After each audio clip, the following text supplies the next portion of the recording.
What's up, guys? It's another episode of Legendary Loot. Eminem's Legendary Loot.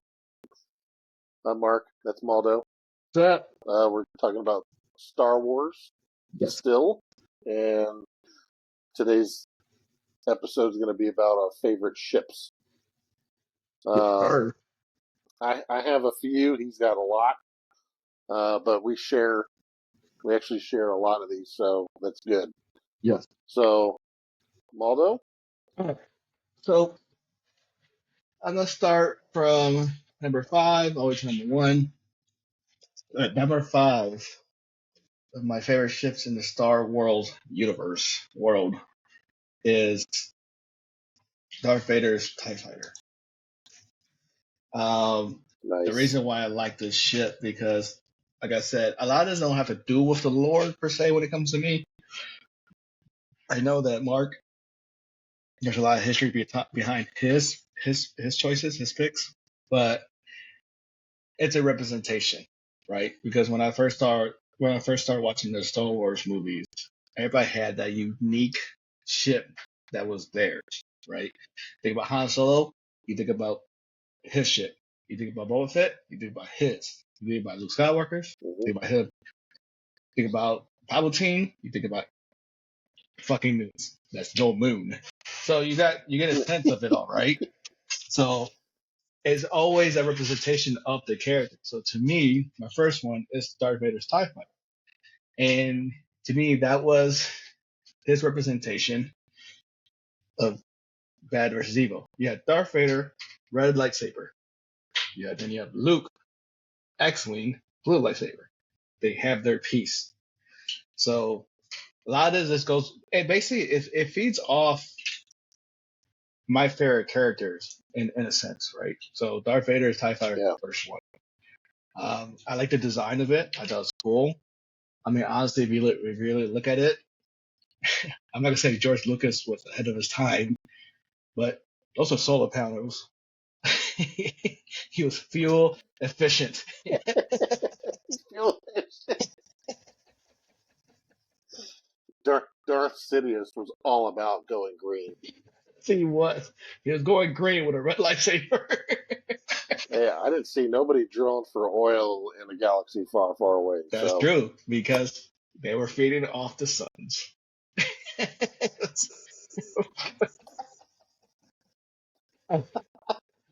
You'll efficient, I promise. On a side note. Anakin and Boba Fett. No incineration. Okay. As you wish. As you wish. Okay, what happened to his uncle and aunt? Somebody burned him to a crisp. I can't step. That went against the Geneva Convention. God damn it! It was an overzealous specialist. He's like, I'm getting promoted today. I'm tired of this corporal bossing me around. Oh my god! All right, yeah. So moving the trend of my favorite ships, because like I said, mine more based off my characters, so they're very obvious, right? Yeah, that's cool. I like that. That's what I like about it. My next one is Boba Fett's Slave One, because of nowadays it's no longer called Slave One. What is it called now? Fire spray. Right. Let me go on my fingertips, guys. I'm on it. Yeah, I'm on it too.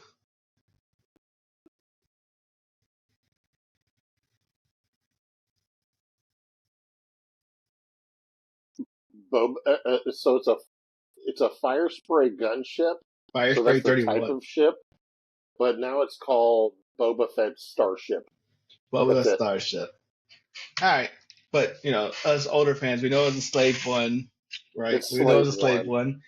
But that is my second, and I mean, when I say it was introduced when I really noticed the ship, by size comparison. It wasn't when it was attached to, I think it was attached to a Star Destroyer, and it was looking for the Millennium Falcon. right? When they first released all the junk. It is when they was uploading Han Solo, and I got actual look on how it actually lands, how it looks. So I thought that was really cool. But it represents Boba Fett, so that's another reason why I picked that ship. So when I think of Boba Fett, it's Slave One, Boba Fett. I personally like the paint scheme matches his armor. Yeah, it matches. And the same could be said when it belonged to Jango Fett. It was the same thing. Yeah, it was like bluish gray, right? Yeah. I mean, I would grab the Lego set, but I'm not breaking that. No, I understand. Now, here's my thing. Here's my question. Is that just a tradition that the Fett family does, or does all Mandalorians do that to their own ships?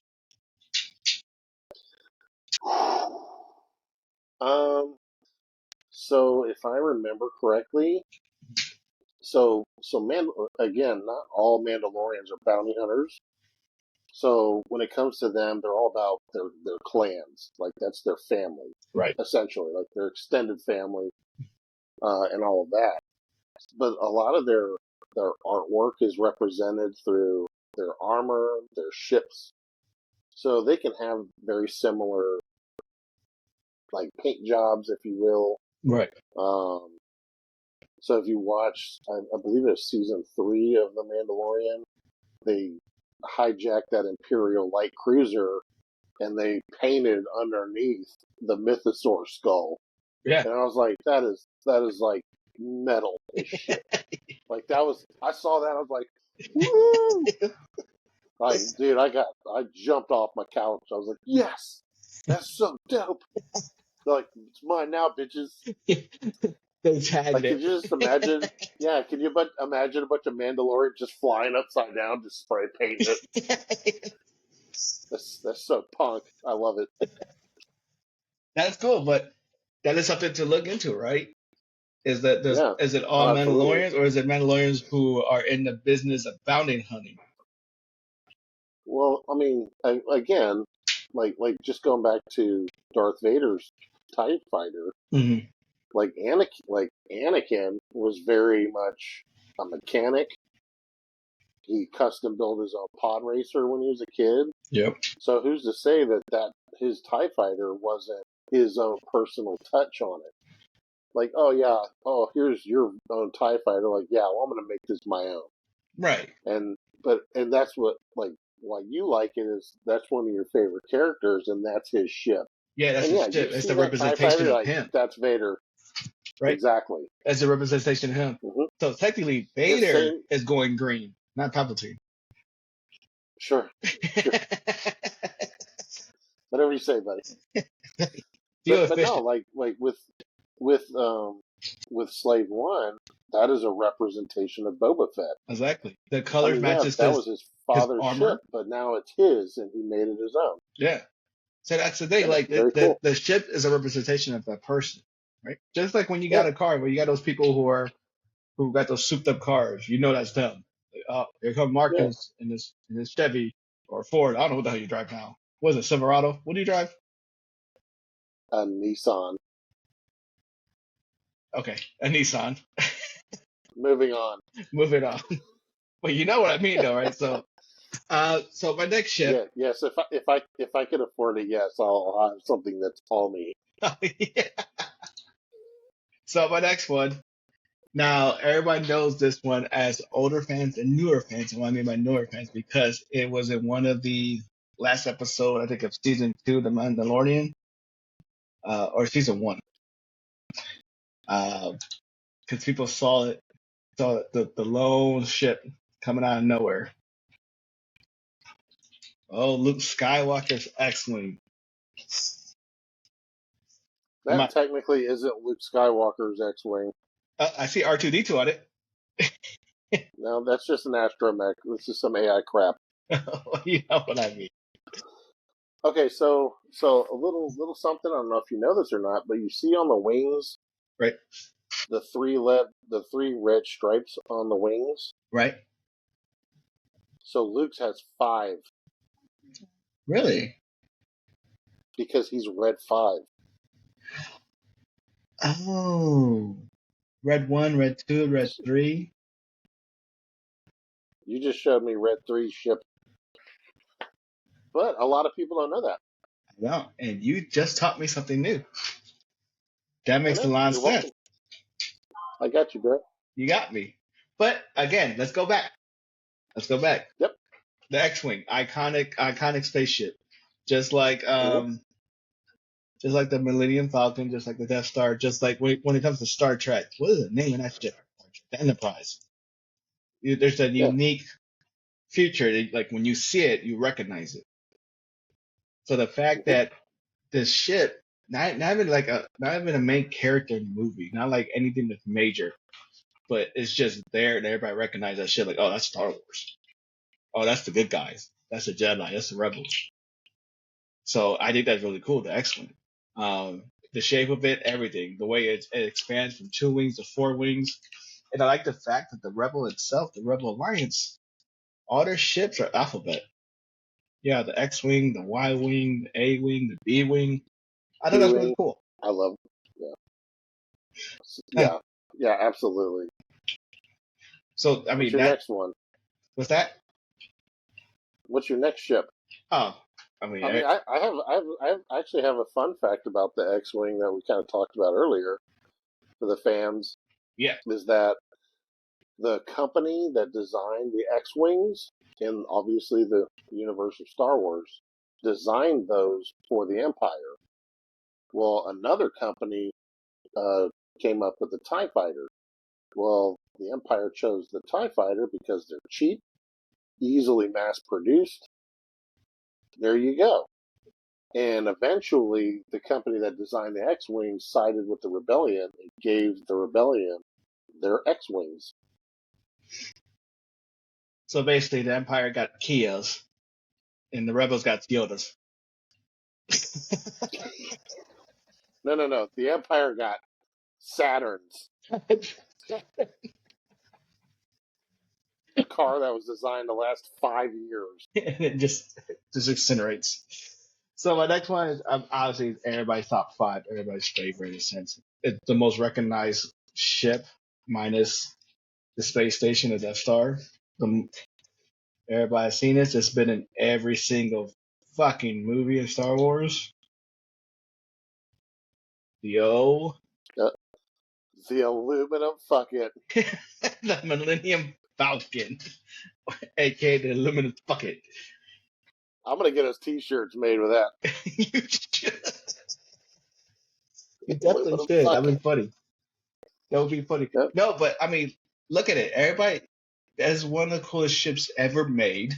The fact that the what do you call it, the cockpit is on the sides, not in the front, like, when you think of other airplanes and shit. The fact that you have the gun turrets, one on the bottom, one on top, which I think is really cool.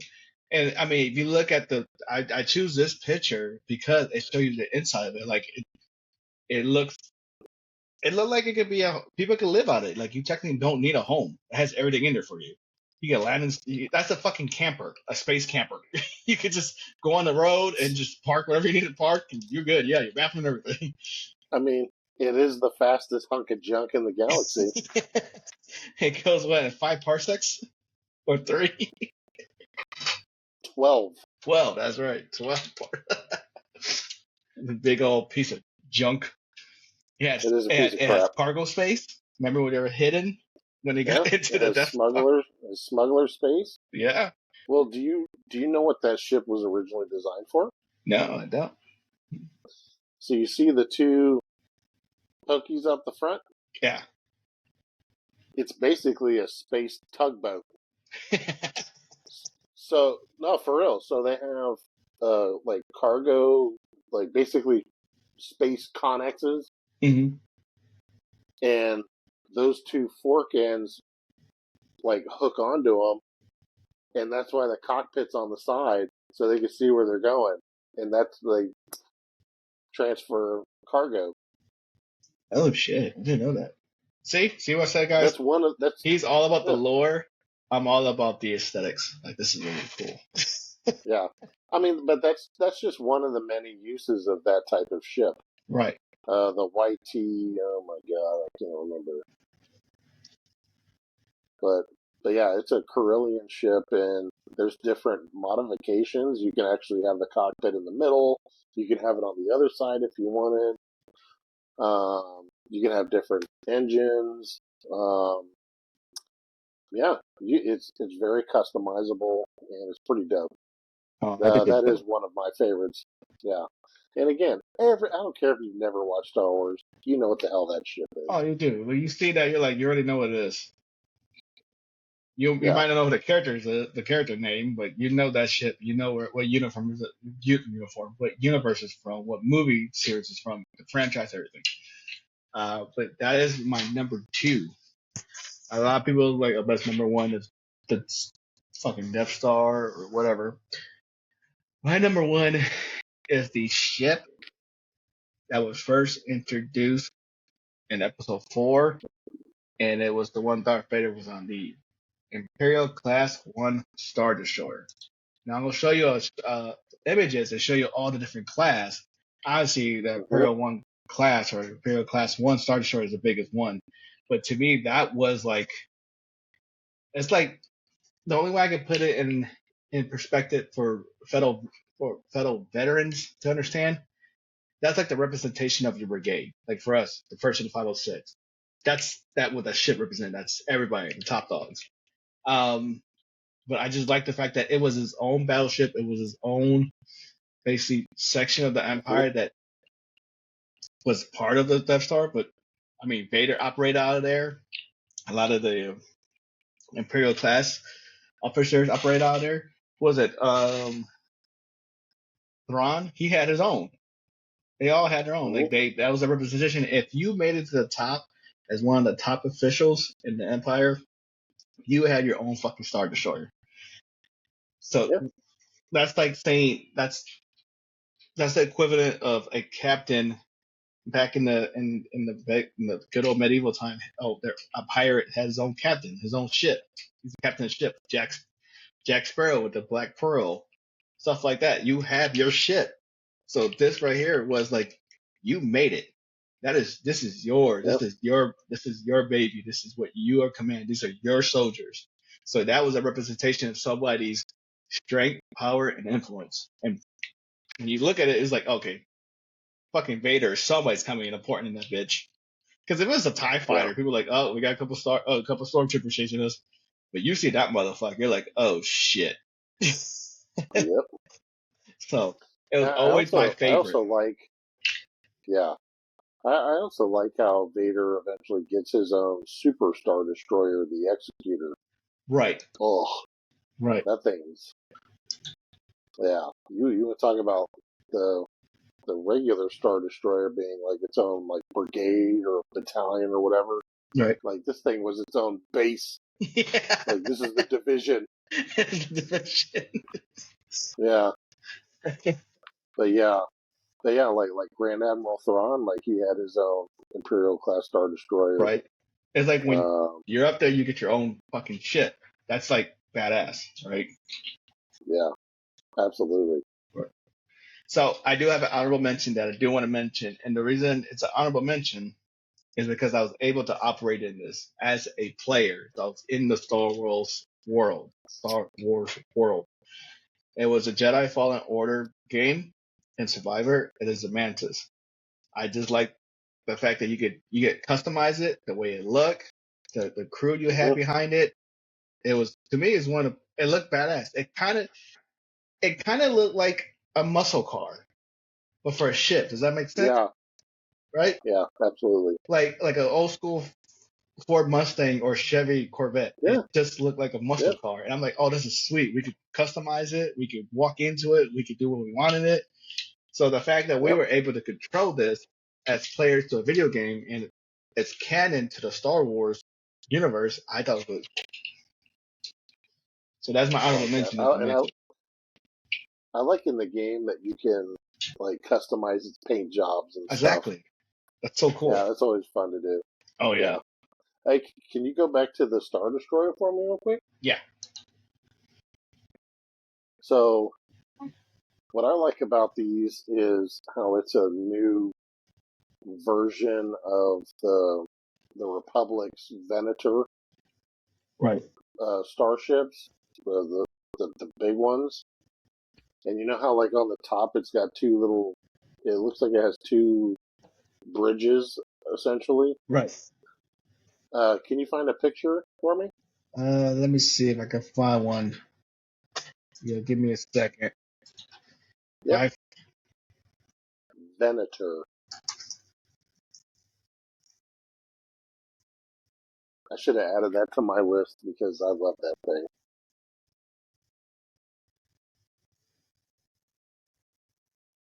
That thing was a beast. Oh, it is. I'm looking at it right now. Let me upload it real quick for you. Mm-hmm.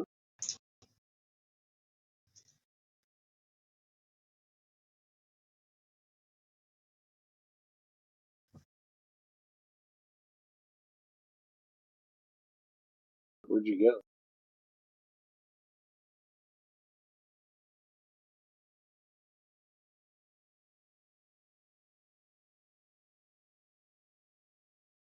Did your earbuds crap out? What's that? Did your earbuds crap out? My battery died. Weird. All right. I think this is what you're talking about. Nope. No, not that. My bad. Where'd it go? One moment, folks. I look for it. Password. That's good. I promise you, I'll find it. It says right here. That ain't it. I put it in a different file. That's why. That's why. Okay. Whatever. We'll talk about it later. So No. we're gonna start on my list now. Wait, hold on. Oh, okay. Don't you do this to me? It's my fault. I threw you for a loop by adding another ship. Which is fine because I believe this is the one you're talking about.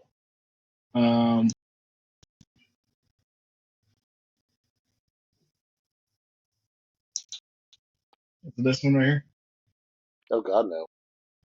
No, the Bellator. No, that is not a Venator. That is what it is. No, it ain't. Hold on. Well, you talk about your ships real quick while I look for it. All right, go back to the Hammerhead. Oh, the Hammerhead. Okay.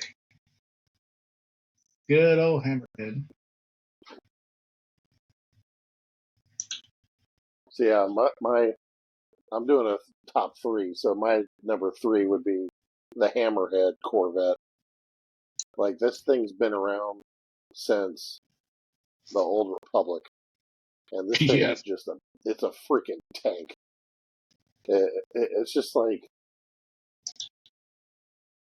it's like getting into a wreck with like a new Prius, but you're driving an '83 Oldsmobile. Like, you're gonna be fine. The other car's screwed. Like, this thing's Screwed. the other car is confetti, and the person driving this thing's like, "Did a bug hit us? Like, did you feel that? I don't know. Keep going." Do you know what that is? But yeah, I mean, this thing's so huge, and it can. You know how, like, a Navy ship, you got to refit, supplies, stuff like that. Right. Like, looking at the specs, like, this thing can be on its own for 6 months. Uh, the crew is That's 35 to 50 people. so the Hammerhead is basically the Nokia cell phone for ships in Star Wars. Yes, yes. The '83 Oldsmobile Nokia Yeah, brick. that's what it It's a brick with a The helmet. Oldsmobile, that fucking front was so long. It was like a damn running dashboard. Long ass front. Oh my god. Yeah, this thing's a brick wearing a helmet.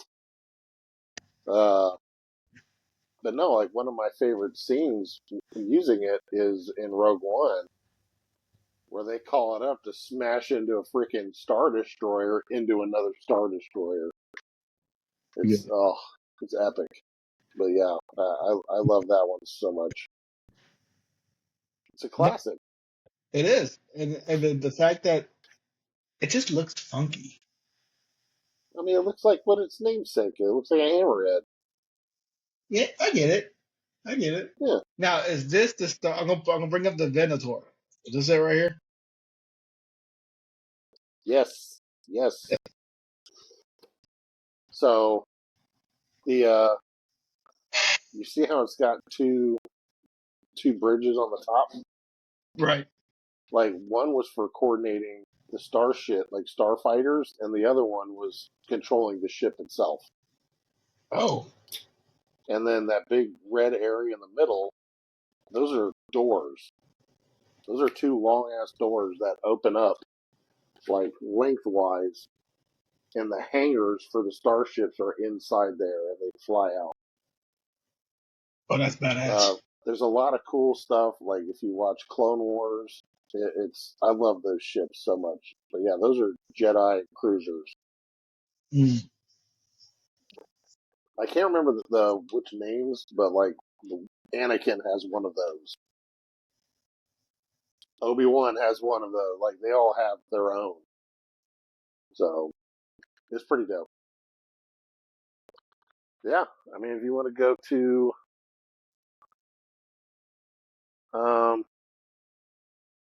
Darth Maul's, the Oh. Scimitar. Dude, so this ship was, if you look at it like, oh, that's very TIE Fighter-esque. Well, yeah, It's of like TIE course. Fighter, Star Destroyer mixed together and had a baby. Yeah. Well, see another funny thing about like the history of the Star Destroyers, the Venator ships. Those have those specific design shapes are very reminiscent of early Mandalorian warships because it looks like a spear tip almost. Right. So during the Mandalorian, like the Jedi Mandalorian wars, like the Sith obviously sided kind of with the Mandalorians to take advantage of their hatred for the Jedi. So the Sith incorporated a lot of Mandalorian shit as far as like ships and some armor, stuff like that. Mm. It was pretty cool. But this ship was actually designed by Darth Plagueis, Oh shit. and it was given to Maul by Palpatine. It has cloaking capabilities. Like this thing's it is a weapon all on its own. It's so awesome. Yeah. I mean, it's pretty small, relatively speaking, but it's like not Millennium Falcon huge, but it's Right. just like the sleek design. It's fast. It's a in and out. Like you're gonna be screwed up before you knew what hit you. Yeah. Like So the Millennium Falcon is a fucking camper. This right here is a souped up Honda Civic.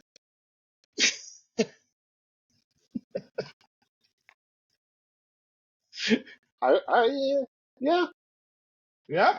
even better. This is Kit from Knight Rider. Oh yeah. Kid. Woo, woo. It's a Cylon. Oh, that's a It's different a topic. it's a Cylon. Those fracking toasters. So speaking of Cylons and fracking toasters, can you go to my last ship, please, sir? Yes, sir. This is the Gauntlet. This is Bo-Katan Kryze's ship. Bo-Katan plays Starbuck in Battlestar Galactica. Dope ass show. I don't know if you've seen it, but you need to. No, I see it. I know who Bo is. But yeah, man, this ship again, it's a Mandalorian ship, and you can see when I'm talking about the angles. Right. Everything's pointy and like I'm gonna fucking get you. Yeah, And it's a representation of the Mandalorians in a sense. exactly. Now, is And their there's ship the actually same color of her armor? Because she's blue, I think right? so. Yeah. Yeah. I mean, so this ship specifically isn't hers, but this is the same type of ship. Right. But yes, there's blue in hers, if I remember correctly. I think so too. Yes, it is blue. There are blue highlights, like the darker grays. So yeah, it's similar to her armor. It represents her and her clan. Yeah. So that just makes me think like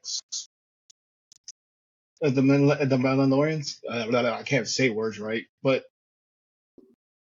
I feel like just like the way I pick my ships, I pick it off the representation of who the person is. So this is a Exactly. representation of who they are. They're like, this is us. Like, oh, we got a badass coming. Hmm.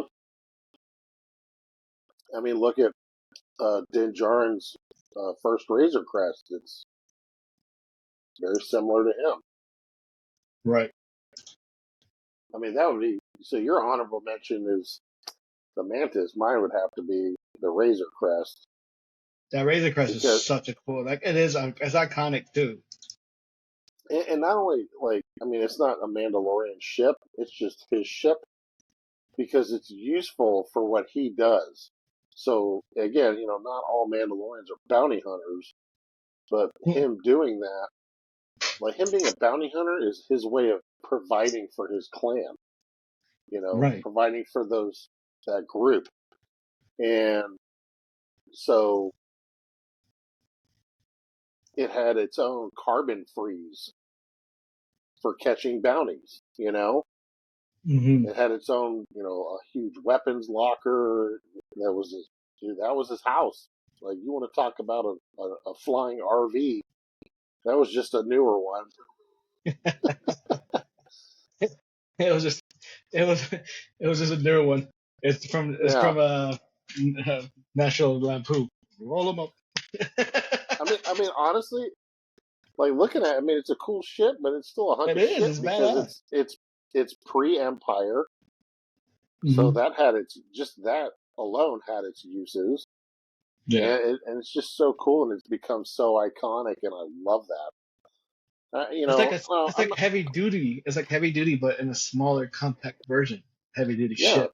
yeah. That's what I like about it I mean, too. and it's still a pretty big ship. Um, but it's not, it's not, your X-wing or anything. It's way beefier than an X-wing. Yeah. But So I want to go I and mean, show Bo-Katan's actual ship. See the thank you, colors. sir. So I Hmm. feel like it really does come down to the Mandalorian and their style, their representation, their culture. Like my armor is gonna Absolutely. match my ship. My ship's gonna match my bed sheets. Whatever it is. Yeah. And, I mean, because so this ship it's a combat starfighter, but it's also a troop transport. It can hold up to 24 like passengers, You talk about a and Razor they're Crest? no, that ship. The Gauntlet. Yeah. Yeah. Um, it's just so amazing, and and I know I'm not stupid. I know coming out with all these new things, new ships, new characters, new droids, whatever. Yeah, it's merch. Right. I'm not dumb, but it's like this stuff is just so cool because it adds to the richness of the universe. It's not just Darth Vader, Luke Skywalker. There's Right. so much more to this universe, and then I'm so happy to see this stuff like with the Mandalorian and Grogu movie that just came out, which I thought was amazing. Because it just adds so many more different elements, and and and coming up soon with the Ahsoka season 2, we're going to see more Thrawn. We're going to see more of the Ghost crew from Star Wars Rebels, and again, not everything has to be about the Skywalkers, although that's a classic. It's where we Right. got all this from, but even the ships can be basically their own characters. You see the Right. Millennium Falcon, you're like, I know what that is. It's Exactly. the same thing as seeing Yoda. Like, oh, that's Yoda. Like, Yeah. Like, that's what's It's so easily amazing about Star identifiable. It's Wars. like I know the Absolutely. representation of that ship. Know who's in that ship. Absolutely. Know what And, I know what that ship represents. Comes yes. on screen. Yes. And I love how Star Wars uses a lot of visuals to keep you hooked in, but easily identifiable, like Darth Vader's helmet, Boba Mhm. Fett's helmet, the Stormtrooper helmet. Like, Exactly. it's all this stuff. And I'm not just saying that because I'm surrounded by Star Wars helmet Legos. But you know what I'm saying, though? It's like you see this one thing, it's an inanimate object, and you're like, I know what that is, and I can connect to that Yeah, it's a because of all representation. this stuff. Exactly. It's a symbol And of them, similar to yeah, Wolverine's claws. You see that on screen. You see claws, you Freddy already know what he's Krueger's talking. glove. Right? Jason's hockey mask. Right? Batman's bat symbol. So Superman, like it's a representation of who that person is, and you already know what they're Yeah, about. exactly, exactly. And it's just such a wonderful story. It's got great lore. Right. Even in the expanded universe or legends, whatever you want to call it, it's just so rich and awesome. And I hope it never goes away. I hope they keep coming out with stuff, and I'm really excited to see what else they do in the future. Oh, definitely. Yes. I mean, dude, like the Darth Maul show, Shadow Lord. Holy crap! Like, dude, there's so much more stuff coming. It's just coming. It's If you coming. haven't watched it, get the hell off of here and go watch it. It's so good. Oh my god, What did I tell I you the love other Star day? Wars. I started watching Star Wars all over again from the timeline order. Yeah, you're watching Acolyte. Yeah, and I'm going through it all. Acolyte and I then the love it. Phantom Menace, everything. Just everything. I love it. I I mean, was we doing it could, with the MCU for a while. okay. But like I got fatigued. Like when it came to superhero movies, I got very fatigued. I'm like, all right, I I need a did break. too. Yeah, you'll never hear me say that with Star Wars.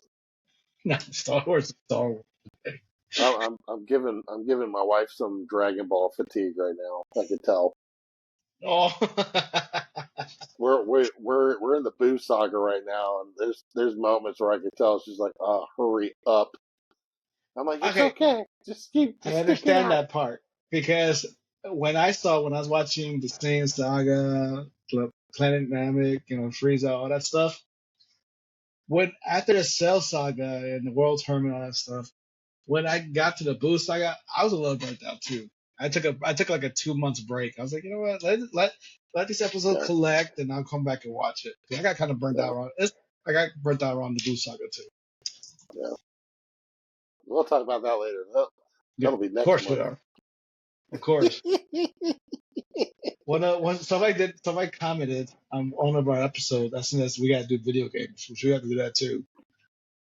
But that's like later down the road. You 'Cause I said got we need video to do games video too. games. I have my favorite franchise when it comes to video games. Okay. Who, who said we should do video games? I'm not complaining. I'm just curious. I'm not complaining either. I want to. Um, who was it?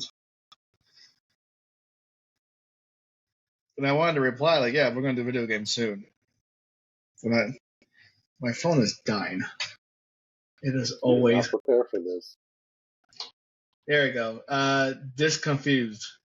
First video Oh, game, that's, favorite video game.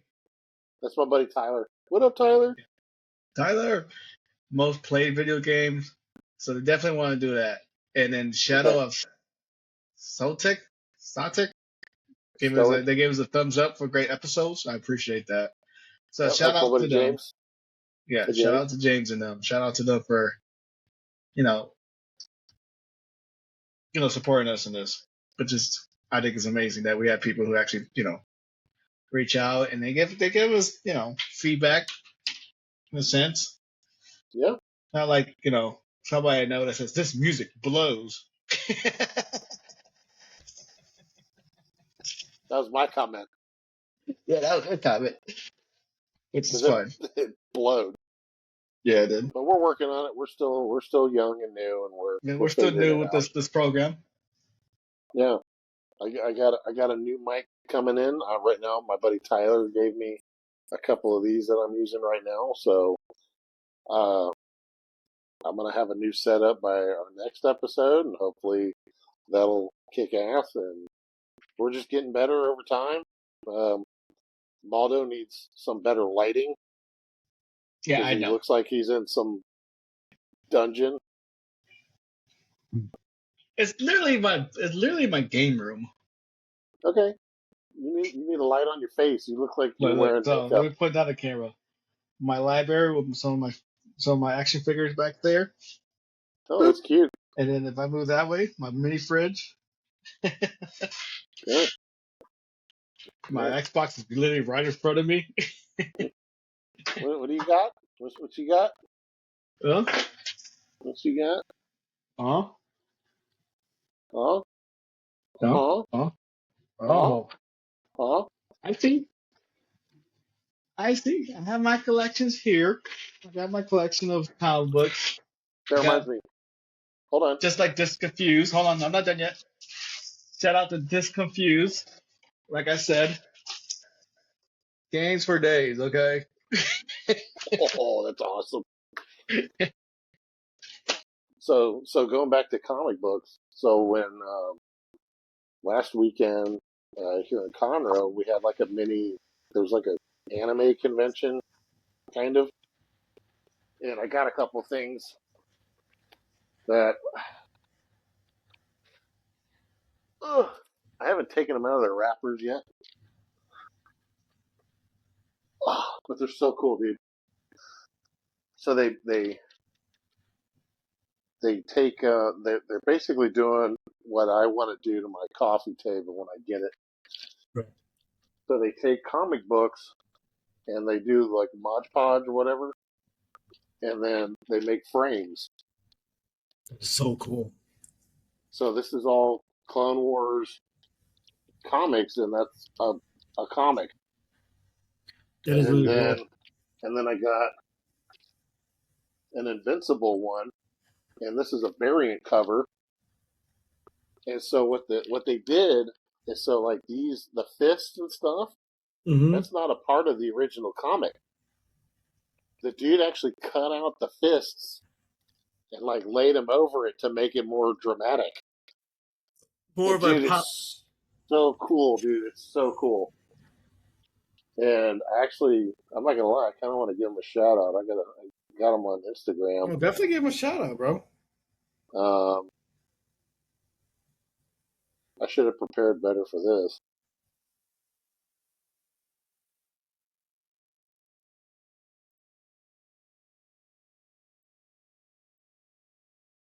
Where you at? I remember I talked about it. I was talking to somebody about it today.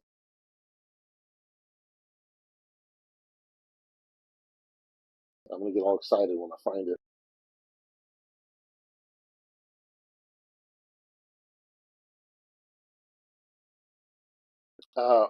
Art of the Covenant. Oh. So that's pretty cool. Instead of arc, it's art. So yeah. So shout out to those guys. Right. But yeah, he does like little frames. He'll 3D print little frames and put like Magic the Gathering cards or Pokemon cards. And he kind of does the same thing. It's really cool. So I'm definitely gonna want to get some more of their stuff here soon. But yeah, good stuff. Speaking of Love the nerdum. speaking of Show and tell time. you I'm a you big go dork. first. I'm Holy a big crap! dork. Those are Magic the Gathering cards. I've never played Magic the Gathering. Well, me and Tanae got into it last, let's say last spring. Really? Because the kids were with their dad and my kids were with their mom, and we were just us hanging out, and we drove by a bunch of like stores, like comic book stores, video game stores, and a thing called Geek Peek. Walk in there, the people were having this huge tournament at Magic the Gathering. I'm like, and she was like, "Want to pick up another hobby? See if we get into it." I'm like, "Sure." So we just bought our first pack of cards, her and me, and then people were there. They're like, "Hey, do you want to play?" We're like, "Hey, we're new. We don't know what we're doing. You want to teach us?" We met some cool people, like really down to earth people that were teaching us, like, so you do this, this, and this. We sat there for about 2 or 3 hours, just shooting the shit, playing cards, meeting some really cool people out there, and then they'll text me every now and then, like, "Hey, you want to come back out here to play? We'll be here every Friday." I'm like, "That's cool." So, dude, that is awesome. I love that. We try to pick out a new little hobby that we could do together. So she has her stack of cards. I got my own collection. Let's see. Let me show you something. So the first thing I bought. So this is the first thing I bought. I bought this. The beginner box. And it came with everything. Dice, everything. And there's dice too? Yeah. It comes with everything. It came with its own little board that you put your cards on. Yeah. Now this is way off the top, Jug. If I can get it still. But came with a little board. You can set up your cards. I can freaking figure it out. See it? But, that's cool. And then, like I said, it came with dice. Came with a lot of good stuff. It came with like a storyline, like the characters and stuff, a little thing on it, how to play it. So I was like I said, we found this, we looked at it, and then we're like, "You want to do it?" Like, yeah, let's do it. I mean, we're here, might as well learn something new. And I mean, it's really cool. That's awesome. Yeah, it came with the guy. It came with his own dice. Came with his own little packs. Like you can put your cards in. So I thought that was really cool. That's so dope. Yeah. Yeah. I mean, Magic Gathering. Like I said, dude, we're me and you. We're made to make this podcast. We're some dorks, man. And that's what's so cool is like I wanna branch out and do more things about it. No, I believe you.